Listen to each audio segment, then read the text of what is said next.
देकर भारत के महान संविधान की रचना कर रहे थे और आखिर में तो वो अपना धर्म ही बदल बैठे जो बौद्ध धर्म अपनाया। और इस धर्म को अपनाते वक्त उन्होंने कौन सी 22 प्रतिज्ञाएं ली थी जिन पर काफी विवाद हुआ था। आज जानेंगे बाबा साहब भीमराव अंबेडकर के जीवन से जुड़ी ऐसी ही कुछ अनसुनी अनकही बातें, लेकिन उसके पहले नए दर्शक जल्दी से चैनल को सब्सक्राइब कर दीजिए। 14 अप्रैल 1891 के दिन मध्य प्रदेश के महू जिले में रहने वाले रामजी मलोजी सकपाल और भीमाबाई के घर एक बेटे का जन्म होता है। मां भीमाबाई अपने बेटे का नाम भीमराव रखती हैं, जो अपने माता पिता की 13वीं संतान थे। 5 साल की उम्र में अंबेडकर का स्कूल में दाखिला करवाया जाता है, लेकिन छोटे से भीम को जल्द ही बात समझ में आ जाती है कि समाज में उनके परिवार के साथ भेदभाव किया जाता है। स्कूल में उन्हें स्टूडेंट्स के डेस्क से दूर कोने में जमीन पर बिठाया जाता था। लंच ब्रेक में उन्हें उस बर्तन से पानी नहीं पीने दिया जाता था जिससे बाकी बच्चे पानी पीते थे। उनके बचपन से जुड़ा एक आंखों में आंसू ला देने वाला किस्सा यह है कि एक बार भीमराव और उनके बड़े भाई को गर्मियों की छुट्टियां मनाने के लिए गोरेगांव जाना था, जहां उनके पिता कैशियर की नौकरी करते थे। दोनों भाई ट्रेन में बैठकर गोरेगांव पहुंच जाते हैं, लेकिन काफी देर इंतजार करने के बावजूद उनके पिता रामजी सकपाल उन्हें लेने के लिए स्टेशन नहीं पहुंचते।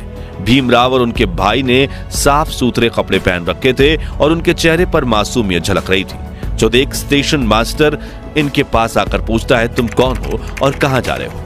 तभी भीमराव बिना कुछ सोचे समझे ये बता देते हैं कि वो महार जाति के दलित हैं, जो सुनकर स्टेशन मास्टर के चेहरे के भाव बदल जाते हैं और वो इन्हें बिना कुछ कहे वहां से चला जाता है। कुछ देर बाद दोनों भाई अपने पिता तक पहुंचने के लिए एक बैलगाड़ी किराए पर लेने की सोचते हैं, लेकिन बैलगाड़ी चालकों तक की भी बात पहुंच चुकी थी कि ये लोग अछूत और अस्पृश्य वर्ग के हैं और वो इनसे बात भी नहीं करना चाहते थे। काफी ठोकरें खाने के बाद एक बैलगाड़ी वाला इन्हें सवारी देने के लिए मान गया, लेकिन उसने इनसे दोगुना किराया मांगा और कहा बैलगाड़ी तुम्हें खुद ही चलानी होगी, और वो बैलगाड़ी से पैदल चलने लगा क्योंकि उन्हें इनसे दूषित होने का डर था।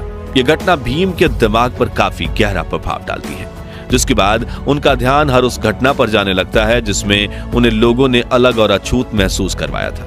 इसी तरह गांव का कोई नाई इनके बाल भी नहीं काटता था, बल्कि इन्हें घर ही अपनी दादी से बाल या दीदी से बाल कटवाने पड़ते थे। इन्हें गांव के मुख्य कुएं से पानी खींचने पर मनाही थी और कोई बड़ा वर्ग इन्हें अपने घर में प्रवेश तक नहीं करने देता था। इसी तरह बचपन से ही भीम को जातिवाद का अनुभव हुआ और वो हमेशा इसे बदलने के बारे में सोचने लगे, लेकिन इस भेदभाव के बावजूद उन्होंने अपनी पढ़ाई लिखाई से ध्यान नहीं हटाया। भीमराव की किस्मत कुछ मायनों में अच्छी भी थी, जैसे कि स्कूल में कृष्ण जी केशव अंबेडकर नाम के टीचर थे, जो ऊंची जाति के होने के बावजूद भीमराव को पसंद करते थे और उन्होंने ही भीमराव सकपाल को अपनी सरनेम देकर भीमराव अंबेडकर बनाया था, ताकि उच्च शिक्षा के दौरान उनके साथ भेदभाव ना हो। साथ ही पिता रामजी मालोजी सकपाल बेटे भीमराव को अच्छी शिक्षा दिलवाने के लिए मुंबई ले आए। अब यह शहर तो बहुत ही आधुनिक था, लेकिन यहाँ भी दलितों के प्रति लोगों की सोच उतनी ही छोटी थी। इसलिए जब भी भीमराव अंबेडकर की असली पहचान सामने आती, उन्हें जातिवाद का सामना करना पड़ता। खैर, पढ़ाई में ध्यान देते हुए उन्होंने 17 साल की उम्र में मैट्रिक की परीक्षा पास कर ली। अपने समुदाय में मैट्रिक पास करने वाले वो पहले इंसान थे। इसी साल भीमराव की शादी रामाबाई से करवा दी गई, मगर शादी के बाद भी भीम ने पढ़ाई जारी रखी और अगली इंटरमीडिएट परीक्षा डिस्टिंक्शन के साथ पास की। लेकिन अब उन्हें आगे पढ़ने के लिए उनके पिता के पास पैसे नहीं थे, लेकिन वो कहते हैं ना, जहां चाह होती है वहां राह होती है। और भीमराव अंबेडकर के जीवन में चमत्कारिक घटनाओं का घटना शुरू हो गया। आपको बता दें कि जब बड़ोदरा के महाराज ने उन्हें पढ़ने के लिए स्कॉलरशिप दी, जिससे उन्होंने न सिर्फ बीए की पढ़ाई पूरी की, बल्कि 1913 में उन्होंने अमेरिका जाकर यूनिवर्सिटी ऑफ कोलंबिया से मास्टर्स में दाखिला लिया। 2 साल में उन्होंने एमए की पढ़ाई पूरी की और अगले ही साल अपनी पीएचडी थीसिस भी पूरी कर ली, जिसके बाद भीमराव लंदन चले गए, जहां उन्होंने London school of economics join किया। लेकिन स्कॉलरशिप पूरी हो जाने की वजह से वो अपनी पढ़ाई पूरी नहीं कर पाए और बड़ौदा वापस लौट आए, जहां उन्होंने सिविल ऑफिसर का पद हासिल कर लिया। लेकिन यहां भी जातिवाद ने उनका पीछा नहीं छोड़ा और भेदभाव के चलते उन्होंने नौकरी छोड़ दी।